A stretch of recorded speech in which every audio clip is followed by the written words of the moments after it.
Hello everybody, welcome back to Robot Tech. My name is Scouter15, and today, of course, we have my co-host, Beskar Snake. How is your day going?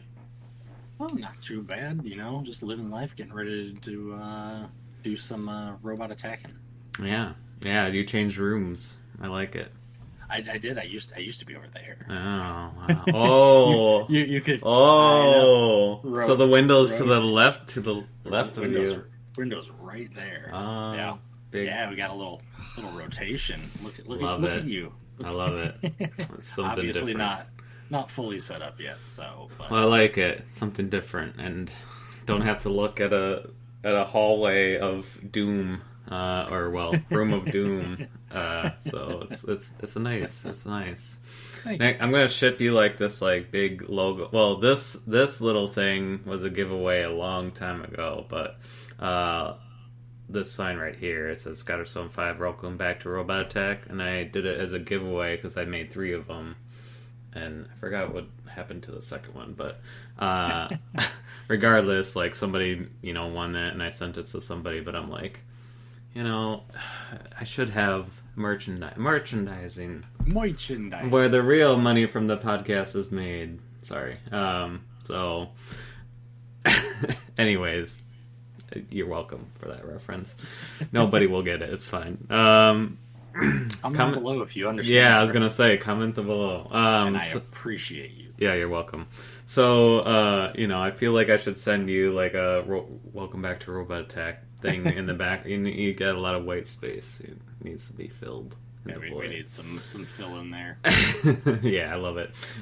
So if you're new to this, me and Beskar Snake talk about game and video game topics. And let's just start off with the bat right away. It's 6:18. I'll give you 7 minutes. Go. Metal Gear Solid Master Collection Volume 1, game, set, and match. We'll catch you next month, everybody. That's it? I gave you 7 minutes and that's all you give me? For Metal Gear Solid? Hey. Who are you? Who am I? That's all you need. Who am I talking to right now? Is this Beskar Snake? Let me check. Yeah, okay. No. As anybody who's ever listened to any one of these or ever heard me speak or in any capacity, one of a very great moment in recent years for all Metal Gear fans happened within this last month, and they re-released Metal Gear 2, Metal Gear Solid 1, 2, and 3 in one collection, so it is now on multiple platforms.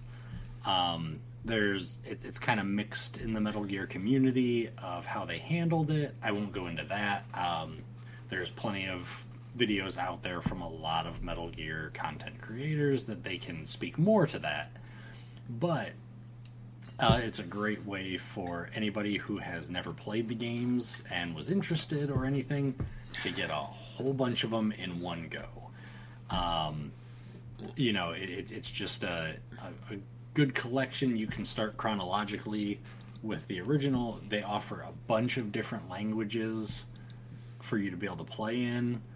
I know that for a couple of my playthroughs of Metal Gear Solid 1, I played the original Japanese version, which I've never had the opportunity to play before, never taken the opportunity. So it's just really kind of interesting and fun that it brings it to that many more people. They have there's German, Japanese, French.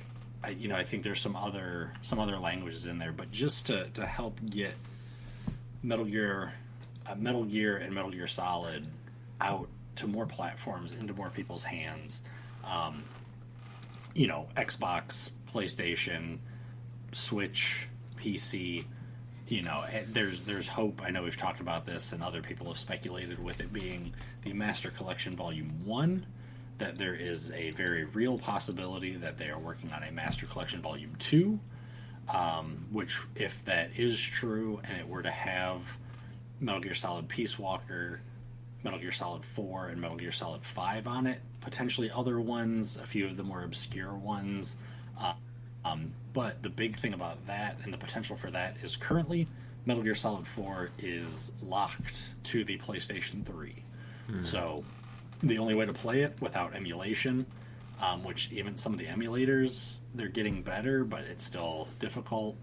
The only way you can play Metal Gear Solid 4 is owning a PS3 and having a copy of Metal Gear Solid 4 on that system.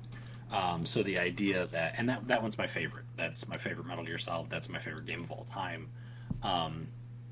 The ability to potentially have that everywhere else, on Xbox, on modern consoles or modern PlayStation, on the Switch, on PC, all that is really incredible news, potential news. So yeah, it's there's the excitement of that. But then of course just being able to relive the Metal Gear games, is just awesome. Like I said, on modern consoles, it's great. Because before, for like 24-hour streams and everything, if I wanted to play all of them, I was stuck on the PS3, and just kind of had to sort of skirt some things. Had to run the digital emulation of Metal Gear Solid 1 on there, and then go to the HD collection to play 2 and 3, and then move to the physical disc for 4. So having something where you could potentially just have 2 discs or even just 2 digital files to jump in and just play these games back to back to back, if you wanted to do that, is huge. Is absolutely huge for the Metal Gear community. And you take the good with the bad.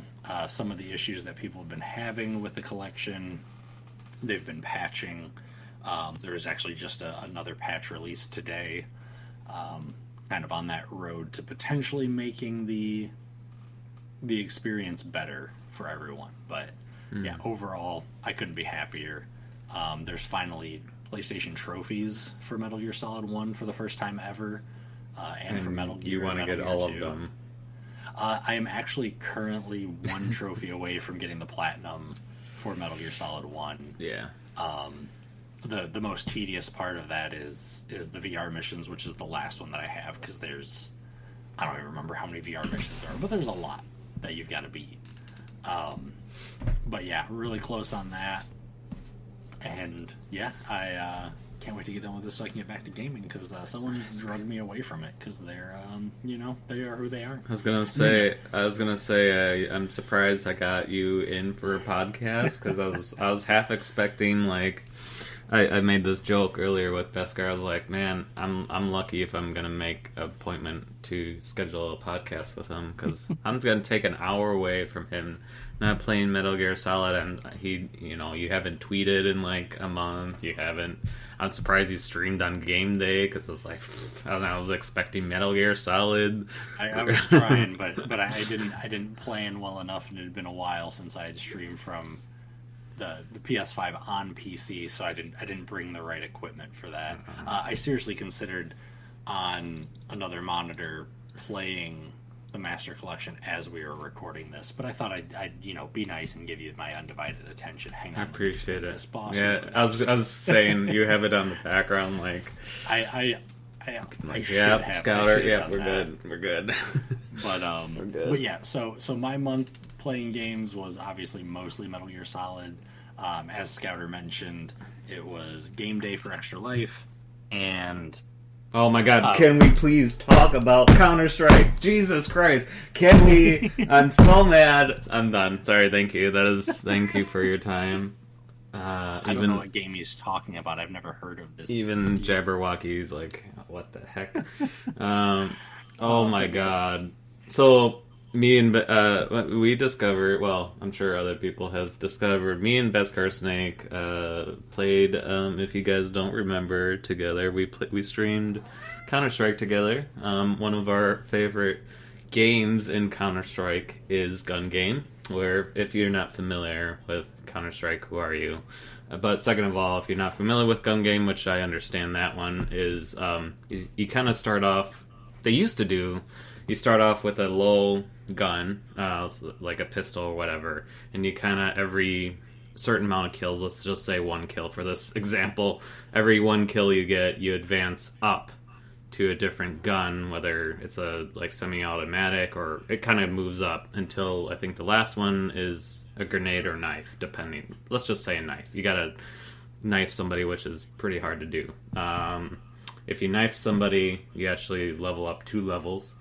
But anyways, they got rid of that in Counter-Strike 2. That's just updated recently, so maybe me and Beskar Snake haven't found it, or I know you spent a little time digging a little bit, and I keep seeing updates for Counter-Strike 2, and I'm like, oh my god. So maybe down the line, it looks nice.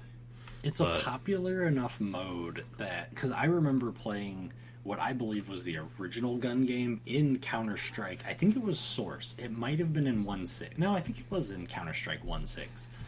But, you know, I remember playing that, and now, you know, there's gun game in Battlefield, there's gun game in Call of Duty. You know, it's made it into all these other things. So I would be really surprised if they don't end up getting it back.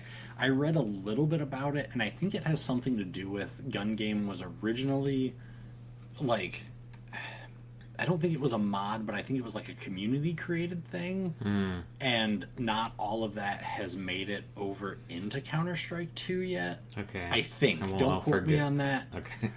Yeah. But it sounds like there is hope yeah. that it is going to show up in Counter-Strike 2.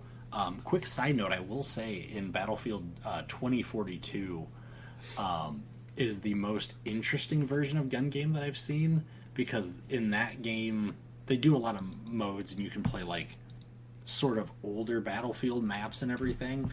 And I played a gun game a few weeks ago where you started out with like World War II weapons, and the further you progressed you got into more modern weapons, so you just kind of like sort of went through the chronology of Battlefield. And I was like, that's a really neat way to do it. You know, you start out with like an M1 Garand or something, and then eventually you're in like you have like a futuristic AR or something like that. And it was just kind of a neat little spin that I had never really seen before in gun game. But yeah, no, I was scrambling on game day looking for that because I was trying to round out my couple hours playing that. But literally, I launched the game. I was like, yeah, because originally I wasn't familiar with what Counter-Strike 2 was. I was like, is it a new game? And I guess we should have talked about this, but like I wasn't like really like aware. I was like, is this a new game? And like, what's going on? And all of a sudden it's like, oh, Counter-Strike has an update now. It's Counter-Strike 2. I'm like, oh, cool. I don't have to pay for nothing. I'm like, great. So I'm like, and then as soon as I launched it, I'm like, okay, because it looks aesthetically pleasing. It looks really nice. I will say they done a great job. I'm sure you could attest to like the menu system, and like it's just easier to buy a gun. There's normal Counter-Strike is you just buy, you set amount of money that you buy certain weapons for, and pretty much play until everyone's dead, or whoever is the team wins. Well, basically everyone's dead on that team. So, and then the money gets reallocated. But basically, it was just way easier to do, which I'm sure you could attest to. The quality of life changes are much better. I didn't dig into it too much. Yeah, me neither. But yeah, you can just see it a little bit better, a little bit nicer.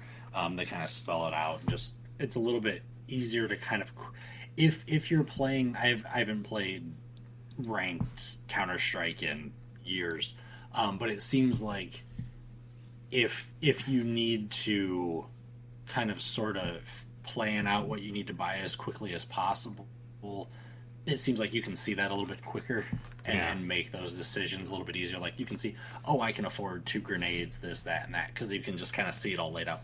I liked the old menu because it was just kind of fun with the like sort of pie wheel in a sense. But as far as, like you said, ease of use or getting new people in, it's a little bit easier to just digest and go from there. So yeah, no, I think, like I said, I haven't dug too far into it. I only played maybe like an hour or so of it.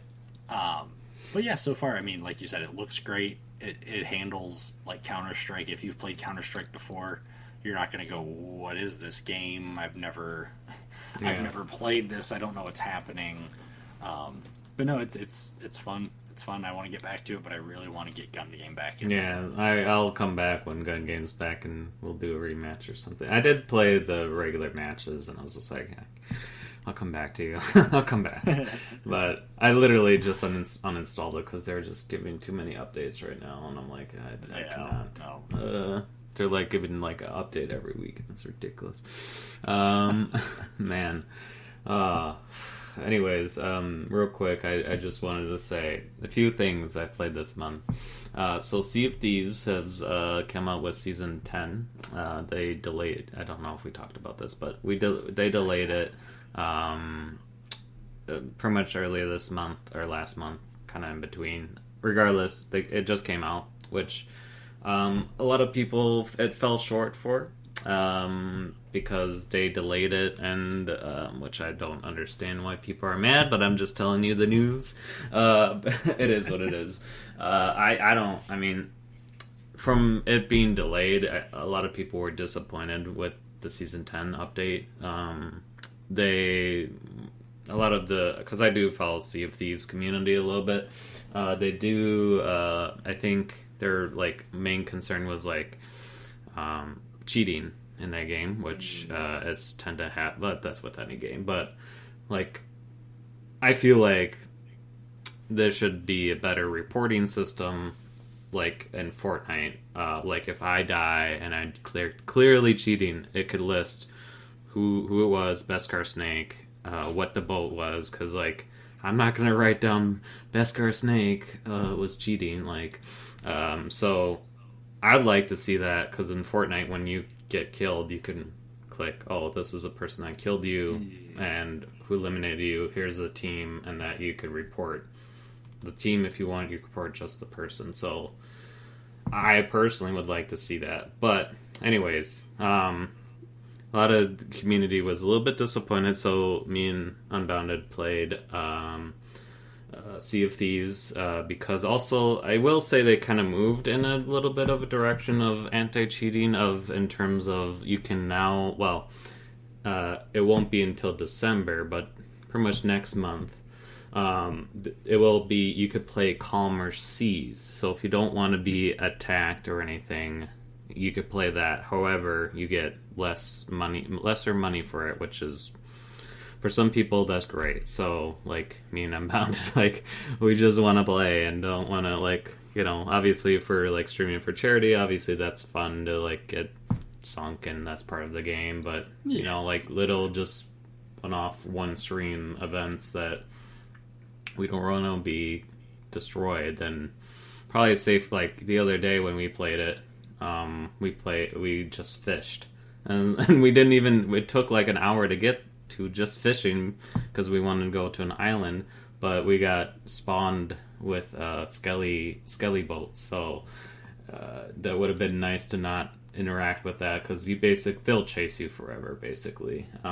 So easier to explain, but yeah, a little bit disappointing. There are guilds now, so like you could join my guild and kind of raise the guild a reputation, I guess. So that's kind of cool. I don't know what it does. I'm not sure if we get more money. I don't know. Just anyone could join it, and it's kind of nice. And then people could sell your boats. So if they don't have a galleon, they can sell your boat if they wanted. And then they added a color for rowboats. They're colored, which is kind of nice. And you could repair them. So yeah, a lot of Sea of Thieves was fun. And then I will say a lot of course, spooky games for October, like Phasmophobia, and stuff like that. Also Fortnite went back to Season 1 of the map and the guns and basically everything else, basically as it was launched, which is kind of different for me. But I was like, to Unbounded, I'm like, like, what is this? Well, welcome to original season 1 of Fortnite. I'm like, oh my god, like, what is it? Like, there wasn't, so, I know eventually they'll get back to, like, what it was recently, so, it's just nice to, like, actually see the original, like, gameplay and, like, of Fortnite, but even though it's not for me, and maybe not for everyone else, but, like, the loot llamas, which is llamas that just go around. They hop around in modern Fortnite, and back in the day, they just stayed there, and you could just pop them. So, for that example, also, like, they'll drop loot crates to the sky, and now before that was they're just in the ground. So, like, quick little update for that. So sorry about that. What else? I can't think of. Play backyard baseball. Oh dang! I know we've talked about that. Yeah, that's going way back. I know. Like I just like put it in my, because I still for some reason still have my computer as a CD drive, because why not? And I was like, you know what? Backyard baseball. Let's do a new season. So I've been playing that. Yeah, I just new one that I kind of picked up on. It's called Strange Brigade, which I think it's. Let me see how much it is. I don't think it's very that. What? That's loud. I don't think it's. Oh, it is $50. Holy crap! I thought it was way cheaper than that. Okay, it is a little bit expensive for what it's worth. I will be honest with that, but it was fun. I liked that. It was kind of like it's kind of like an easy puzzle, Indiana Jones-esque game, where you kind of do. There are puzzles, but they're kind of pretty easy. They're, you do have to think a little bit, but they're not like so advanced that you're like, I'm spending 5 hours trying to figure out this puzzle. Like, it's literally like, okay, these are the symbols for the door, and then over here are the, like, here's the symbols, and this is the answer. So you just gotta find, like, that answer of, so it's like that, it's literally that simple. But then, but scorpions come by, and it is a fun game. I would maybe wait till it's on sale to buy it, because it's definitely not worth $50 in my opinion, but it was pretty fun. So I was excited to play that. And can I get a small little snippet of Resident Evil 4 got nominated for Game of the Year on PlayStation? Can I say that? Okay, that's out of the way. Yoke. There are way too many games that got snubbed for Resident Evil 4 to even have anywhere close to that. I mean, I know I've talked about it before, but most awards, in my opinion, are just nonsense, because there's so many things, whether it's movies, games, music, whatever, so many things that come out that to really boil it down to 5 or 6 things that, oh, these are the greatest, is already kind of eh. And then to have, I know there's been a couple years, like, where you've had one game win multiple different awards, but then it doesn't win Game of the Year, and it's like, wait a minute, did it really earn those other awards and not be Game of the Year, or is there something, whatever? But I won't go too much more on that. Yeah, I mean, anyway, I agree. I mean, literally the Golden Globe Award, they won that, but I know that there's Game of the Game Awards, which is a little bit different, if I'm not mistaken. But yeah, I mean, I do agree. Like, Resident Evil is nominated for 4 categories. I mean, as much as I love Resident Evil, I'm like, okay, pick one. Like, please. Like, as much as I'm a Resident Evil fan, they're like, so you got 4 chances of winning one of those things. Like, and even I know some of the indie people were like, was it Dread? That's a. Ooh. I think Dread, was it Dread? No, it's Of course, now I'm completely blanking. A lot of people were upset on the indie game because it was like one of the multi-million-dollar companies on there that's developed. I think it's Dredge. Why is this playing? Please stop playing. Where is it? But yeah, Dave the Diver. Dave the Diver, correct. That's it. Dredge, I think, is nominated. Nominated, yeah. But yeah, Dave the Diver. That is someone posted like that's a multi-million-dollar company and that's in the indie game. Like yeah, that's indie. Indie apparently. Like, I saw somebody did a chart where they had kind of like the good, neutral, bad sort of chart. I don't remember what it's called, but just sort of that setup where you have like 6 different categories and you just put everything in. And the way that they did it was like the bottom tier was, I think it was like funding versus aesthetic. So you had like really cheap pixelated aesthetic with low budget was in one corner, and then you had massive budget and game looks realistic in the other corner. So for the way that they broke down that chart, as a joke, they had Call of Duty Modern Warfare 3 as listed as an indie game in that, huge funding and massive graphics. And I was like, that was so fitting because, they had some other ones in there just to kind of fit the joke. But it's like they had, for the middle ground, they had Fortnite as an indie game, as a joke fitting in there where that's a massive developer. multi-million-dollar developer.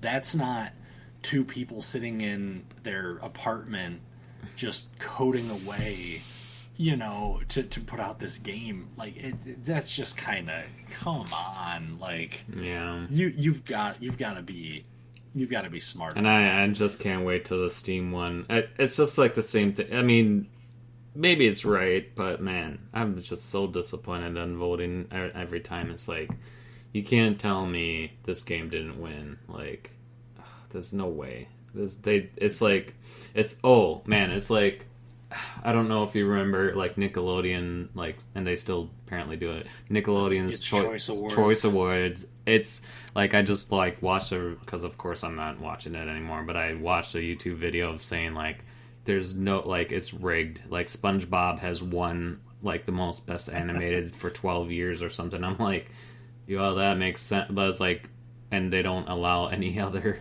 like, new like, cartoons to come on because you're not as good as SpongeBob, so guess what? Yeah.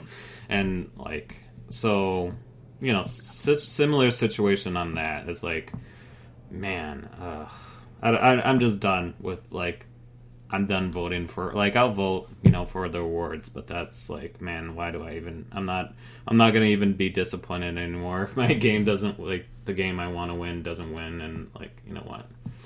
I think we talked about this last year, probably after the Game Awards, because I know we did that, or after one of the Steam Awards. Something. We talked about it after some Game Awards show. But, like, for the Game Awards, at this point, people tune in to see what the winners are. But let's be real, for the past, I don't know how many years, it's been about the announcements. Yeah.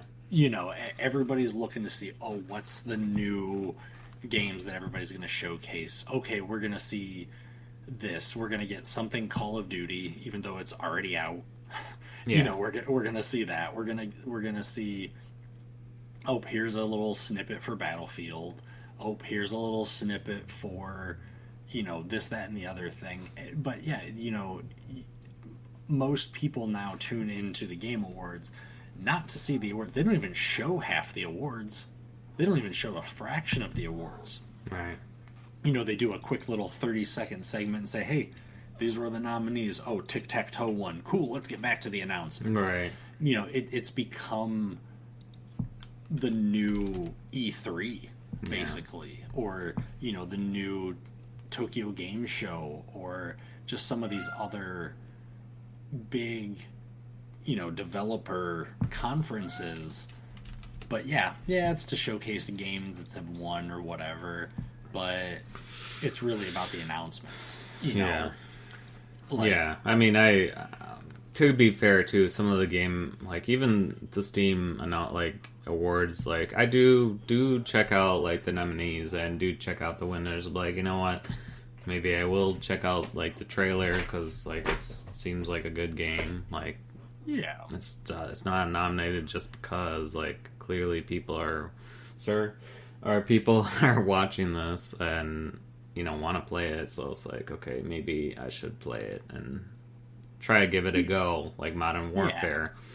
I'm sure it's nominated without even looking, and like, like, okay, that kind of reminds me, okay, I should look into it, I should play it, because it seems like a game that I might be interested in. So, like, some of that does, for me, reminds me of, hey, I should play that more. But, same thing of what you're getting at is, like, it gets those announcements out, and so yes, like it mixed in with that, talking about the getting people to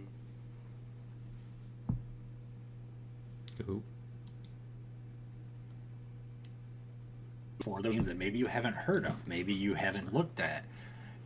Everybody's heard of Call of Duty.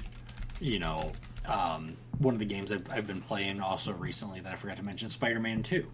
A lot of people have heard of the Spider-Man games. A lot of people have heard of Spider-Man 2. May not know it's out, but, hey, you might see something and you go, oh, you know what, maybe that won an award. I want to check that out. Final Fantasy 16, should be in the Game of the Year running instead of Resident Evil. But we won't get into that. There's a lot of people that are, talking about it. But people have heard of Final Fantasy. Most likely, if Final Fantasy wins an award for some of the ones that it's nominated for, it might generate some more people to play it. But if you were interested in Final Fantasy, you were going to check it out anyway. Anyway, that's right. It's not going to, I know you're not a Final Fantasy person. You haven't dug deep into the games. Most likely, even if Final Fantasy wins, I forget how many they're nominated for, I think like 4 or 5 or something like that. Even if it wins all of its categories, maybe you'll go, hey, maybe I'll watch some videos on that or something. But most likely, I don't want to speak for you or anyone else, but most likely a game like that you're not going to be drawn in because it won awards. Right. There are going there are going to be people that are interested. I'm sure there are plenty of people, content creators or just regular gamers out there that go, you know what, I'm going to play every game that's won an award. That's a neat little kind of I can't think of the right word. A neat little like challenge maybe to yourself. So maybe you set a challenge that, hey, I'm going to pick this award show, whatever it is, whether it's the Steam Awards, the Game Awards, whatever it is, and I'm going to play every game that won an award from that. Mm-hmm. So that might get you to play some new games, but I don't see it necessarily generating. Oh, if Alan Wake 2 wins Game of the Year, we're going to see a big fluctuation. No, you're going to see more people buy it, but I don't think it's going to just skyrocket to the top. Yeah, it might. It's possible. It might generate that buzz. It might generate that excitement for a lot of people because you can never tell when something is or is not going to go viral. That's not how it works. Marketers would love that if that was possible. Yeah. But it's nice. Going back to my main point, it's nice for those little indie developers like Sea of Stars. That's a little indie RPG that came out this year that maybe not a lot of people have heard about.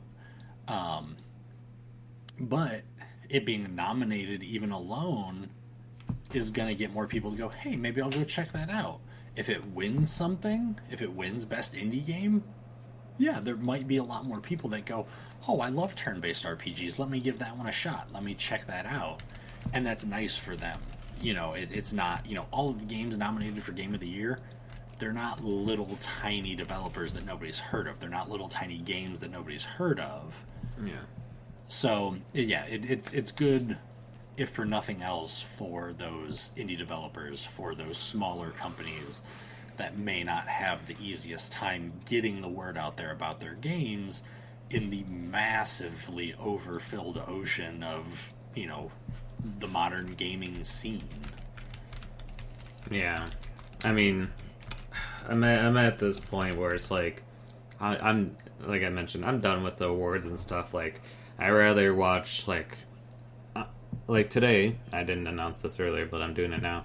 Earlier today was Indie World announcements and it's like, that's basically, and I was still kicking myself not watching it before the stream today.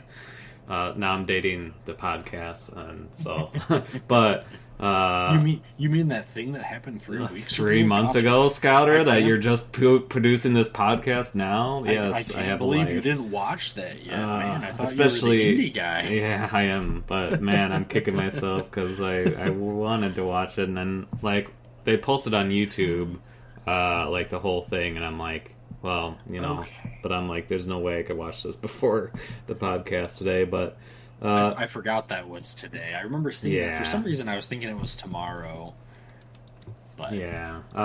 So like I'd rather watch that. Like that's my game day, like game announcement, like E3 basically for me, because it's like, yes, I want to see the indie games. Yes, please, thank you.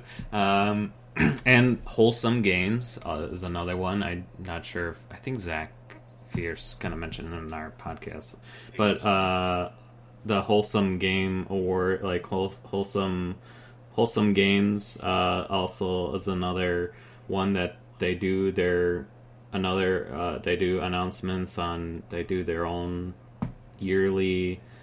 wholesomegames.com. They do their yearly, here's the indie games that come, like those two alone, I'm good. I don't need anything else.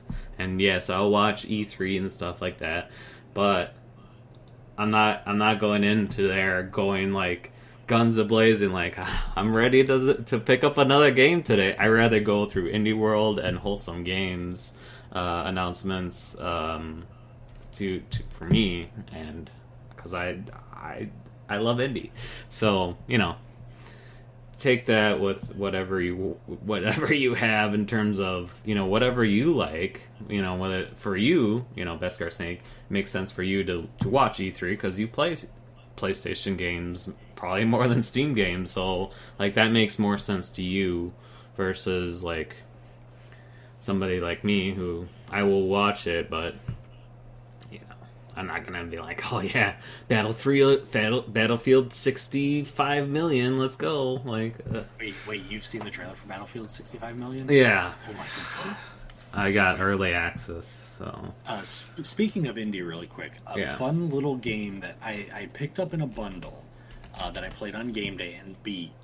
It's not a very long game, but it's fun. It's called Luckily My Arm Is a Shotgun. Yeah, I saw that. And it's developed by Antonio Freire. I'm not sure how to pronounce. I apologize for most likely butchering your name. I love your game. It's awesome. But Merlino Games is the publisher for it.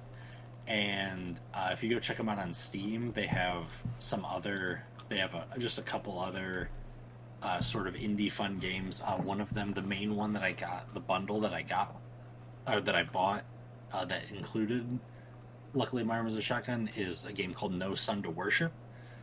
Very much an homage to Metal Gear, Siphon Filter, those kind of games where you're stealthing, you're trying to hold people up, you're trying, you can shoot out lights, I think. I tried to play it on game day, but something with my setup, for some reason the game was too dark, and you couldn't see it on stream, so I do want to get that figured out and check it out. But yeah, just a fun little indie developer. They have some other games that I got in that bundle. The Chameleon, which is another sort of stealth, superpower kind of game. It comes in waves, another small game. I haven't checked those out, but I'm really interested because, hey, I loved Luckily My Arm Is a Shotgun, and it's fun to go down those little rabbit holes. Like we've talked before, Scouter is very much more the indie gamer of the two of us, and I'm much more the kind of AAA gamer of the two of us. But I'll play anything just about. And sometimes it's fun to find those little indie developers and then sort of go down the rabbit hole of the games they've created. And that just makes it that much more fun to sort of dig into that. Like, I probably never would have heard of or especially bought Luckily My Arm Was a Shotgun if it wasn't included in that bundle for another game I wanted. And now, hey, I'm interested to see potentially what this developer is going to do and what else they're going to make. And I can't wait to, kind of keep an eye on them and just be able to play more of their games when they come out. So it's fun for the indie scene in that. Yeah. You know what Ubisoft makes. You know what Treyarch makes. You know what Activision makes. You know what Square Enix makes. But yeah, to find those little kind of no-name sort of developers and stuff and just see what they have to offer, and you might come across something amazing. Yeah. We've mentioned it before, but there's a little game. I don't think we've ever talked about it before, but Don't Starve. I never heard of it. I know I've mentioned it before, but I got that for free, fell in love with it, and it's still a really fun game. Such a good game. And I probably never would have picked that up or checked it out if I hadn't gotten it for free, to be honest. It probably would have just gotten lost in the shuffle. But it reminded, when I was watching that game, My Arms a Shotgun, it reminded me of DLC Quest, which is, it pokes fun of, it's a 2D like platformer thing, and it's a trying to be punny with making fun of DLCs and how money grabbing they are, and it's a brilliant quick game, brilliant, and it's like you can't jump. You gotta spend $10 on this, and stuff like that. So it kind of reminded me when you were playing it of that game. I definitely recommend DLC Quest because you get a kick out of it, and you're like, you could buy horse armor and stuff like. Because of course that's another like DLC, joke pun. I love those like type of silly games that you were playing, like those types of just silly, not taking themselves seriously, and just like and like kind of Zach Fierce's games, like so that's what I strive for. Like, who in the world would think of Skatefish? I keep checking his website and his account because I cannot wait for it. I need to play that game now. Yeah, I know that it's just promoting, our podcast. Oh, we're doing it. I don't care. Shameless self-plug. I don't even care. Go watch that podcast because he showcased some of that game. He already had me sold on your skateboarding to catch fish. Yeah. Like, I'm already interested, and then to see him play it in the podcast, that was so much fun and so interesting. So yeah, I've been keeping an eye on that, waiting for the day that I can start downloading that. And then I already told Zach hasn't sent me that letter yet to excuse me from my boss. Yeah. From Way to go. Firing me from. So I'm gonna have to. We got you fired today, or he got you fired. I'm gonna have to have a talk with him to get that letter from him, so I can be excused from doing work because I'm only gonna be catching fish all day long. Catching fish. No, it's great. Like, and that's why I kind of love the Stanley Parable so much. It's just those silly, bonker games that just like, why would anyone play this? But it becomes very, very good. And one little thing, I haven't played a whole lot of it, but Honkai Star Rail, or however you pronounce it, I've played a little bit of that, and it's actually a pretty decent game for being, one of the gacha games. Yeah. But I remember there was a little bit in there where I was exploring, like in a city or something, and there was a trash can. So there's like little like glints for things that you can interact with, and there's a trash can. And you interact with it, and it goes, I don't remember everything verbatim, but it was like, why would you look in here? Right. What's going to be in here? You interact again, and it's like, you're still looking in here? It's a trash can. There's nothing in here. You interact with it again, and it just goes on for like 4 or 5 or 6 interactions, and I'm like, those little jokes. Then you should love the Stanley Parable, Beskar Snake.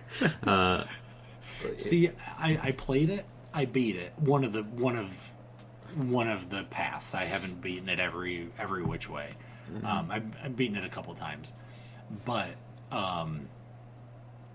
I may have liked it more if somebody hadn't, incessantly talked about it for now. Just kidding. Yeah. Well, is it like I keep saying this too? Like even recently, I'll say I haven't played it for a bit, but even playing it now, I'm still finding and discovering things from the Stanley Parable, and that was literally 10 years ago. Wow, holy crap, I'm old. A little bit. So, man.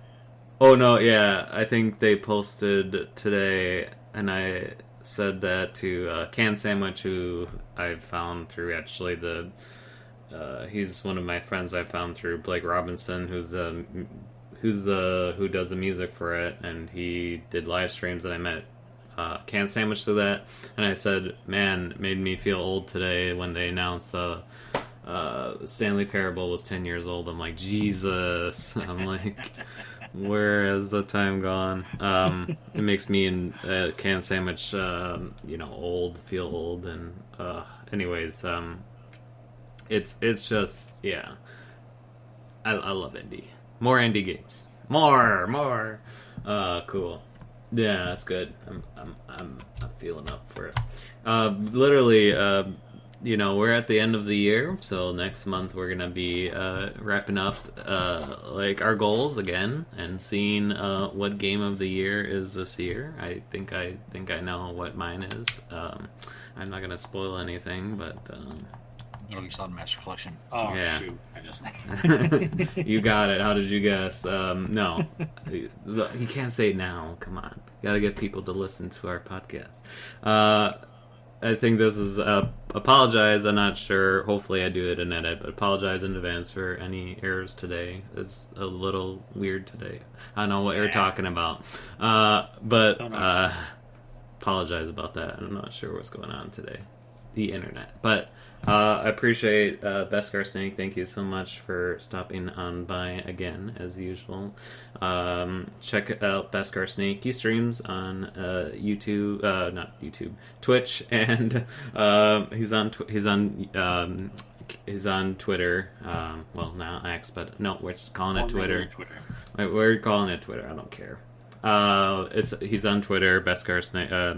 Smoking Ace, Beskar Snake. Call him whatever. He's there. All the links are in the description, so if you don't remember, you'll see it right below. I'd appreciate you giving him a follow, because he is here once a month when he could play Metal Gear Solid until his brain pops out. But here he is, taking an hour to out of his time to play about Metal Gear. Talk about Metal Gear, yeah. So please check him out, and I'm Scutterstone5. You could check out this podcast on Spotify, YouTube, only on YouTube and Scutterstone5. On Spotify, just search up Robot Attack, it'll pop up. I just want to make... Yeah, we're pretty much good in time, right? I lost track of the time, so... I assume we streamed for an hour. I have one quick Sorry, announcement. go ahead. No, it's just a serious note and a massive heartfelt thank you to, one, everybody who just listens to the podcast, but also anybody who has... maybe found my stream or Extra Life or anything through this podcast, whether we've talked about it or something like that. The morning of game day, actually, because of incredible people, including Scouter715 here, passed over the $10,000 raise. Yes, I totally forgot. A huge thank you to everybody. Congratulations. There's nothing to congratulate. I was gonna play games anyway, like we've talked about with Extra Life. So that means you got to do a chip challenge. You didn't. You forgot. I didn't forget. No, I didn't. I didn't. I knew that. I just wanted to say thank you, and then I know. Anyways, no, that's amazing. That's crazy that you raise that kind of money. That's so insane. Like I said, it's a huge thanks to everybody who's supported all of Extra Life. Oh man, can I make a plug? I mean, I can do what I want. It's my podcast. So to attest on that, we didn't talk about this at all, but I am now a pod creator for Whales and Dolphins. So I'm super excited to be a part of that team. They are a UK based fundraiser, but however they do have North America. Obviously, there's Wales in North America that needs assistance. So, man, I already could tell, like, the community is amazing. We streamed, Unbounded streamed Sims, actually, and you could buy an animal and name it after whatever you want.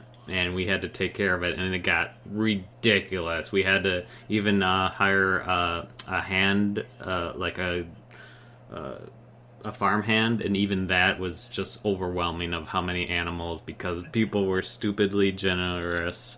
And we passed our goal for the weekend of $150, which I was blown away. But I'm so excited to be a part of that. And literally next month in December, I'll be raising money for Jingle Jam, which, if you are not aware, it's basically I'm actually wearing Yogscast. It was created by the Yogscast. You could actually donate to get games, but however, the downside is you would have to donate in UK currency or pounds. But it's just the downside. But if your credit card allows it, I'd appreciate you. Sorry to promote, but I'm doing it anyways because it means a lot to me. And so December 1st to the 14th, I'll be just focusing on that. And I'm just excited just to be a part of this community. When I was getting at, when we streamed for The Sims on that weekend, they're in the UK, so their time is like roughly 7-8 hours ahead of us. So we streamed around 12, so I think they had a convention like that week of or whatever, and they still stopped on by for like 5-10 minutes, and I'm like, dude, that is good enough. That is you guys are amazing. Like, that's ridiculous that you spent, it would be 7 p.m. for them, but I know that it's not late, but like I said, they were at a convention. They didn't even have to come to watch us, and they came by and interacted. It was just a great. I don't regret this option, and I'm so excited to be a part of this. So that's really cool. So check out Whales and Dolphins. You could still probably fundraise for Jingle Jam if you're listening to this. They do have all their charities, so if Whales and Dolphins aren't your thing, it's all their charities that they do. But I'm full. I already know one person who, Geek Tech, who actually, he was one of my earliest Extra Life followers, and we've been talking since, so it's cool to connect with him again, be like, what are you doing? And to communicate to somebody who's also in North America. But yeah, I'm so excited. I already got a t-shirt. I see it. If you haven't seen it in post, it's on post. And so anyways, this podcast is going too long. Check out Beskar Snake. Check me out. We do great stuff, and I appreciate you following us, because we do fundraising. That's the most important. We don't care about our followers. Well, I'm pretty sure I'm going to speak to Beskar. We don't care about followers and stuff. We just care about our causes and what we fundraise for. So if anything... You might want to word that a little bit. We do care about our followers. Yeah, we do. But numbers. but in terms of...